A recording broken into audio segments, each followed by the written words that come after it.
Thank you. Well, I go to our fourth hub, which is in Amman, Jordan, with Mr. Omar Razaz, who's chairman of the Jordan Strategy Forum. And as is very representative of Jordan, he has shown much patience. And I'd like to hear from you. Jordan, of course, is in a difficult position, as many of the countries of the region are. I'd like to hear from you on this issue of tolerance, but also if you can touch upon the impact that what happens in Palestine has on the rest of the region, if not the world, perhaps also the world, in terms of many of the representations of despair and anger that we see. Yes, well, thank you very much. I hope you can hear me well. It's been a very interesting morning. We've had the global shapers, a lot of youth here discuss the issue at hand, and we've listened very intensely to what was the deliberation we've had. There is a sense of trauma that we are facing, and there is a real danger that the trauma of the Middle East, of the region, and its ramifications in the West can take us down a very dangerous trajectory. You've asked about tolerance. There is agreement that religion and Islam can be hijacked.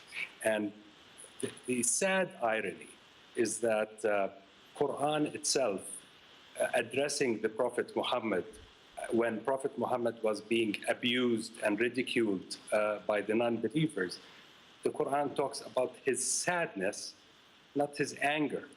And about how his sadness can be dealt with. And in another place, the Quran tells the believers that if you are sitting in a group that is ridiculing Islam and the Quran, what you need to do is to leave until the topic changes, and then you go back to them. So there's a huge difference between what we've learned and what we've read and what we see interacted on the ground through this hijacking.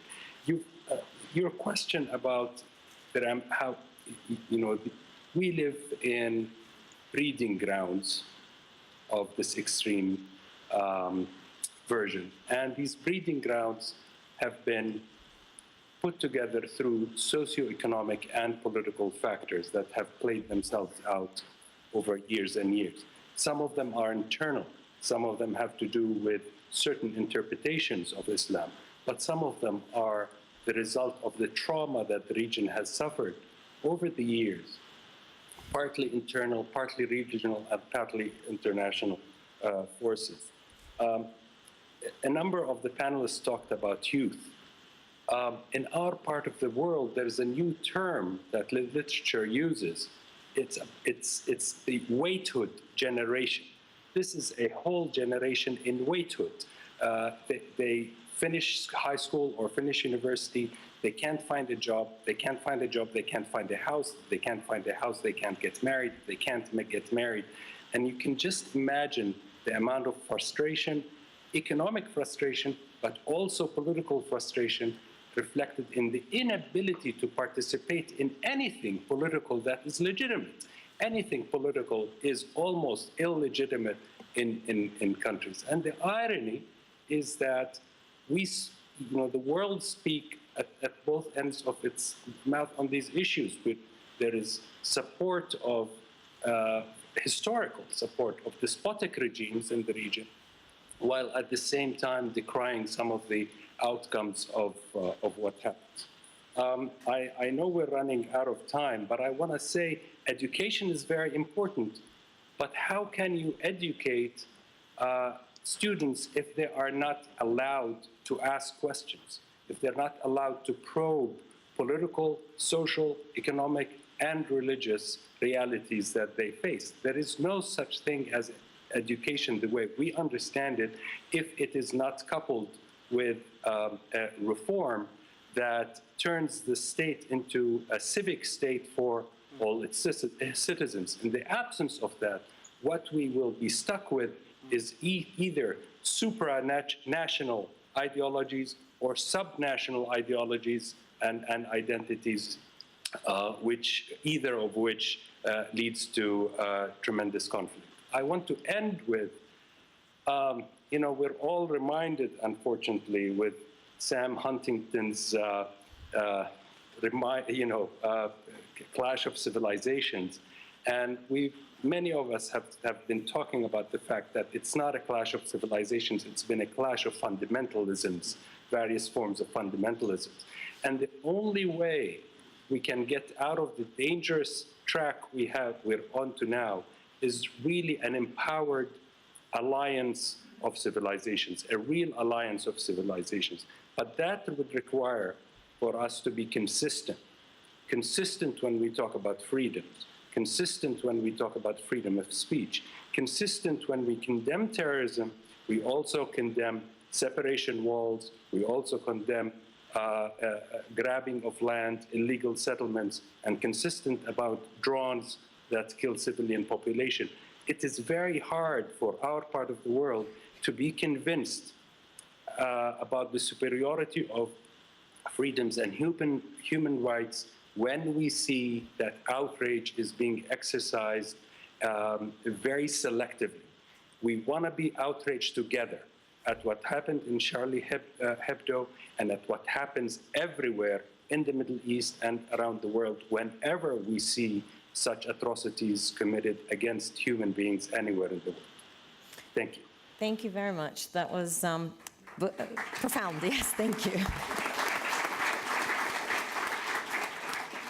So unfortunately, we have less than 5 minutes to wrap up. So I apologize to those in the audience who did not get a chance to ask a question. I do apologize, but I thought it was important to give our panelists the time to answer the questions as best as they can. So by wrapping up, I want to, I guess, pose the final thought that the fear and identity were two words that were brought up quite a lot. And in different parts of the world, regardless of the political dynamics, there is more a sense of fear, and maybe because we hear things much quicker now and through different platforms with 24-hour news cycles, but also we see more wars and conflicts that are between people within even the same country or within the same city.